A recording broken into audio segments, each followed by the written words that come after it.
Hey artists! Welcome to today's ceramics lesson. I want to start off with just a quick question for you guys to think in your own head. Have you ever kneaded dough while cooking, or maybe while playing with Play-Doh or slime? Believe it or not, if you said yes, you're already halfway to the skills that you need for an essential step in pottery, which is wedging. And if you said no, don't worry, because by the end of this video, you'll be able to master this step. Today we're going to learn how to properly prepare our clay before shaping it, whether that's on the wheel or doing hand building. Anytime you're working with clay, it's really important to know how to wedge your clay properly and that you're doing that as your first step. So here's what we're going to be doing today. At the end of this video, you'll be able to demonstrate two wedging techniques, both spiral and ram's head. You'll be able to understand why we wedge clay, including how it removes air bubbles and how it improves plasticity. And you'll be able to define some important vocabulary to talk like a real ceramic artist, as well as understand some of the terms that we'll be using in the classroom. Finally, you'll submit your own wedging through Canvas. Okay, so to start off, we're going to do some vocabulary in the beginning. So if you guys either want to pause the video, grab a notebook and pencil, or just open a Google Doc, whatever works. Great, now that you're all ready, we're going to start with spiral wedging. Spiral wedging is a technique that creates a circular motion that forms a cone shape. And then the second form of wedging is ram's head wedging. And this is another technique where you create a push and fold method that ends up giving like the shape of a ram with its horns. And then de-airing. This is the process of removing air from the clay. Air bubbles, which are the pockets of air that can make your clay crack or explode in the kiln. And then plasticity is the level of how flexible and workable the clay is. So before we dive in, let's make sure you have everything ready to go today. For today's lesson, you'll need a lump of clay, an apron, a table to work on. For me, I will be working on this type of table. It's just a working table. And you'll need a wire cutter. If for whatever reason you don't have a wire cutter, you could also use a piece of string. And then you'll need a tablet, a Chromebook, laptop, iPad, something to follow along with this video as well as turn in your work later. Pause the video for a minute, make sure you have all your materials ready, and then let's get started. Okay, great. Now that you have all your materials ready, it's time to start learning how to wedge with the ram's horn technique. I'm just gonna move this so you can see my piece. Since we're gonna be working with two different methods, I'm just gonna cut this in half. Save one of these for ram's head and one of these for ram's head and the spiral wedging. So for the ram's head, you really wanna, I'll go from the side so you can see it from this way as well as this way so you can see it from head on.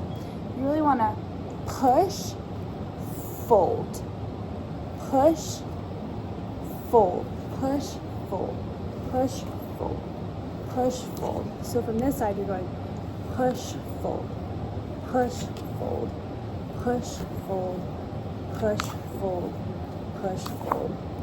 So you can kind of see how this is like the ram's head and these are like the little horns that are starting to come out. Push, fold, push, fold.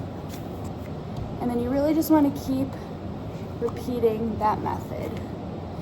Now, pause the video and practice the ram's head wedging on your own for about a minute. Feel free to do some more time if you want more practice. Great, now that you're back, we're gonna make sure that this wedging was successful. So with this, you're gonna cut it in half. And this is what mine looks like. See how there's some little air bubbles in there? You don't want any little air bubbles. It should be like a very smooth center. But if you have air bubbles like me, it's no problem. You just want to keep on wedging a little bit longer to make sure that it ends up looking a little more smooth like this area. Right here I have some hard pieces of clay that were just creating those air bubbles, but that's what you really want to look for. Okay, now that we are done with that, we're going to do the spiral wedging. So the spiral wedging is a little bit trickier. Personally, I prefer the ram's horn, but you're going to push on an angle and kind of pull back and keep on pushing at that angle. Pull back, push on an angle, pull back, and push on an angle, pull back, push on an angle.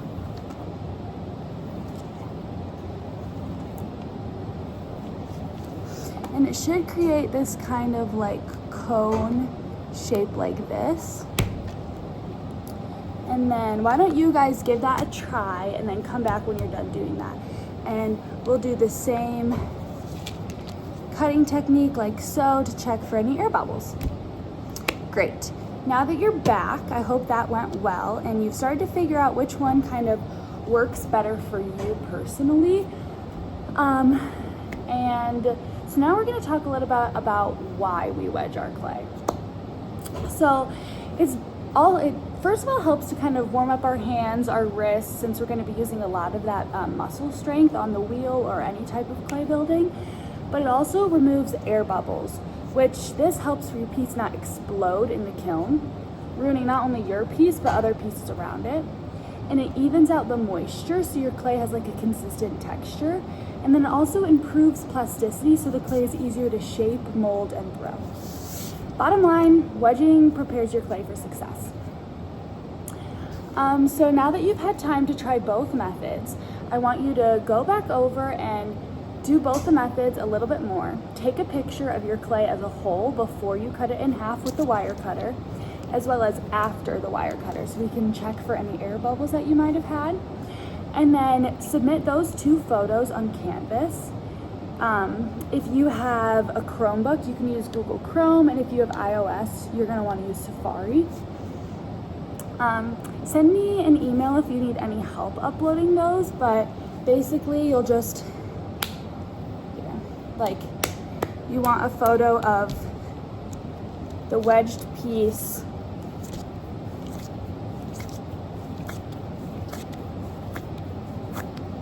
like this, and then a photo of it like this. Pause the video, do that, come back when you're done. Great. I hope that all went well for you. If not, again, send an email, let me know, we can work through it together. Now we're gonna just take a few more minutes practicing on one method. By now you should probably know which one works a little bit better for you, either the spiral or the ram's head. So pause the video again, spend about 5 minutes wedging on your own. Usually the bigger pieces of clay you have, you're gonna have to wedge for longer, but no matter what, you're gonna really wanna do this motion repetitively to really tighten those molecules and get rid of those air bubbles. So one thing to think about, a couple things to think about actually while you're doing this wedging for a little bit is what technique feels better to you and why?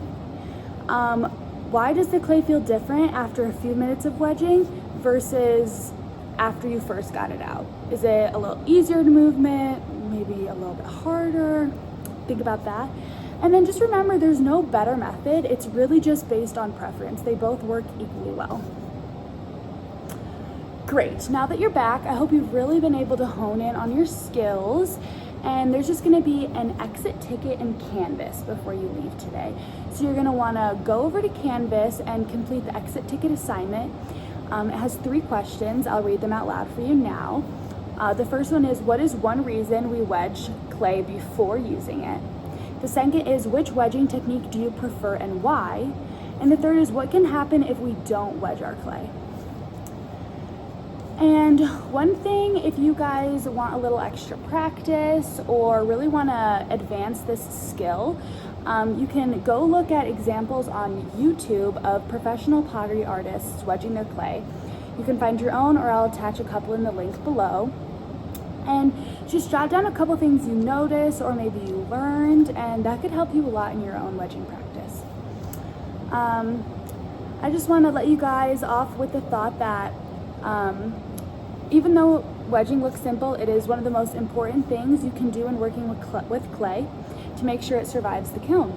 And I just want to leave you with this question. Next time you work with clay, what will you do first?